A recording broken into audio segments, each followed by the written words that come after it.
देखिए, हमारा राज्य में जो नियम है 1950s का जो नियम है बहुत सख्त नियम है।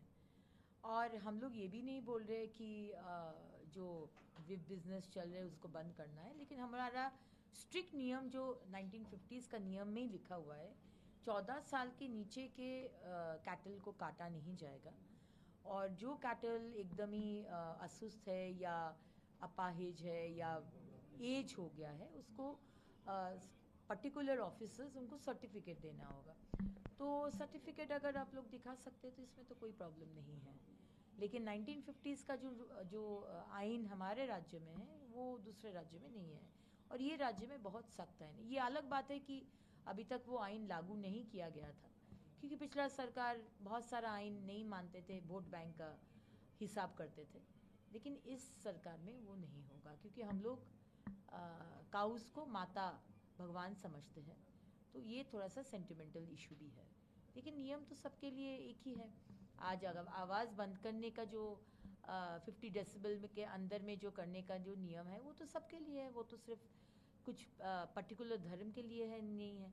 पब्लिक रास्ता, पब्लिक का जगह बंद करके पब्लिक को असुविधा करके, वो सबके लिए है। ये कोई धर्म या कोई पार्टी या कोई रंग देख कर नहीं है। तो नियम सबके लिए सेम है। ये हम धन्यवाद देना चाहते हैं तोहा सिद्दीकी को कि इस जो स्टैंड अप लिए हैं। मुझे लगता है कि ये एक बड़ा फोकस के लिए, बड़ा जो हम लोग राज्य को बहुत आगे लेके जाना चाहते हैं, क्योंकि बहुत टाइम लॉस हो गया। 15 साल, उसके आगे 34 साल, 50 साल के ऊपर बंगाल को कुछ नहीं मिला। और बंगाल को नहीं मिला माने हिंदू को भी नहीं मिला, मुसलमान को भी नहीं मिला। तो आइए सब एक साथ थोड़ा सा कॉम्प्रोमाइज़, थोड़ा सा एडजस्टमेंट करके राज्य को आगे लेके जाए सब, ताकि हम लोग का, हमारे संतान लोग का, सबका अच्छा हो, सबका भलाई हो। दीदी, सरकार बनने के बाद आज पहली बार मुख्यमंत्री उत्तर बंगाल गए हैं और वहाँ उन्होंने एडमिनिस्ट्रेटिव मीटिंग के साथ साथ विभिन्न विषयों पर आज बैठक की है। आप भी उसमें ऑनलाइन सम्मिलित थी, थोड़ा हमें बताएं कि मैंने किन किन विषयों को लेकर के आज जो बैठक हुई। बहुत विषय को लेकर बैठक हुआ, और इतना माइन्यूटेस्ट पॉइंट को लेकर माननीय मुख्यमंत्री जी आज बैठक लिए। पहले तो धन्यवाद देना चाहते हैं माननीय मुख्यमंत्री जी को कि आज उनका जो पहला प्रशासनिक बैठक वो उत्तर बंगाल से शुरू किए, जो उत्तर बंगाल 15 साल बहुत ही वंचित हुआ है।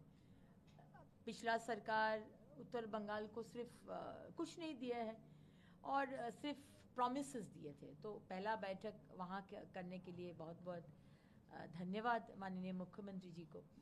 और उसके साथ साथ जो पॉइंट्स उन्होंने उठाए, माने माइन्यूटेस्ट पॉइंट, आज पानी का समस्या, आज ड्रेनेज का समस्या, सामने मॉनसून है, तो हमारे डिपार्टमेंट को पूरा देखने के लिए आवेदन किए हैं, ताकि पिछला बार जो बड़ा संकट हुआ था नॉर्थ बंगाल में, वो इस बार एकदम ही ना हो। रास्ता का प्रॉब्लम, आज हमारे चाय के जो कर्मी लोग हैं, टी चाय बागान के, उनके लिए जो योजना, जो कम्प्लीटली उन लोग को धोखा दिया पिछला सरकार, उनके लिए ये करना, डेवलपमेंट का काम करना हर विषय में। हॉस्पिटल बनाना है, एक एम्स आएगा, आईआईएम आएगा, एक आईआईटी होगा। इसका विषय में जमी अधिग्रहण करके एमएलए एमपी के साथ। और ये सबसे अच्छा लगा कि ये प्रशासनिक बैठक में दूसरे पार्टी के भी, विरोधी पार्टी के भी एमएलए लोग थे, क्योंकि ये तो सच है 15 साल हम लोग को कहीं कोई भी प्रशासनिक बैठक में बुलाया नहीं गया है। तो फिर आसनसोल दक्षिण का उन्नयन मुझे मेरे बिना ही हो सकता है? ऐसे कैसे हो सकता है? आज माननीय मुख्यमंत्री जी ये बोल दिए है कि हम लोग सबका आइडियाज चाहिए, सबका योगदान चाहिए, जो होना है सबका साथ सबका विकास। तो बहुत ही अच्छा बैठक हुआ। सारे डीएम अधिकारी, chief secretary, home secretary, everybody, सब कोई था उधर, और सांसद भी थे। बहुत अच्छा हुआ बैठक। दीदी, आज आज शाम को नवान्नों में सीएम रहेंगे, साथ ही एमओएस, यूनियन एमओएस सुगंध मजूमदार, जो बॉर्डर फेंसिंग वाली विषय है, जमीन एक्विजिशन को लेकर के, उसी को लेकर बैठक है, क्या कहेंगी? और कितनी तीव्र गति से ये जो फेंसिंग वाला काम है आपकी सरकार? देखिए, हमारे संकल्प पत्रक में ही हम लोग बोले थे कि हम लोग डेडलाइन दे दिए थे, इतना दिन में अन्नपूर्णा योजना का जो बेनिफिट आपको मिलेगा, इतना दिन में 7th पे कमीशन चालू करेंगे, इतना दिन में हम लोग इंटरनेशनल फेंसिंग शुरू कर देंगे। और वही हुआ है, एक भी बिफोर टाइम सब कुछ हो जा रहा है।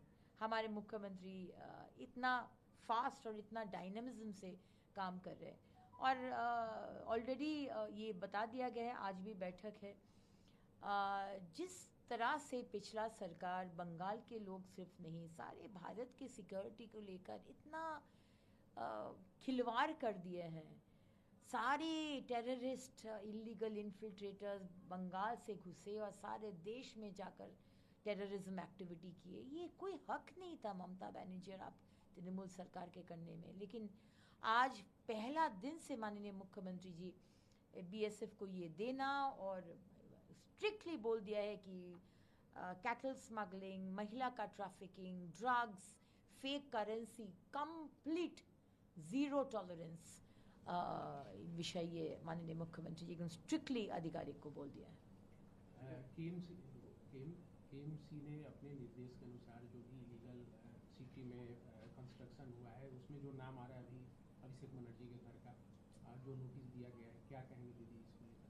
इसमें कहने का कोई विषय नहीं है। अभिषेक बनर्जी हमारे भारतीय न्याय संहिता या हमारे देश के रूल्स के ऊपर तो नहीं है, हम भी ऊपर नहीं है, हमारे ऑनरेबल चीफ मिनिस्टर भी ऊपर नहीं है, ममता बनर्जी और अभिषेक बनर्जी भी ऊपर नहीं है।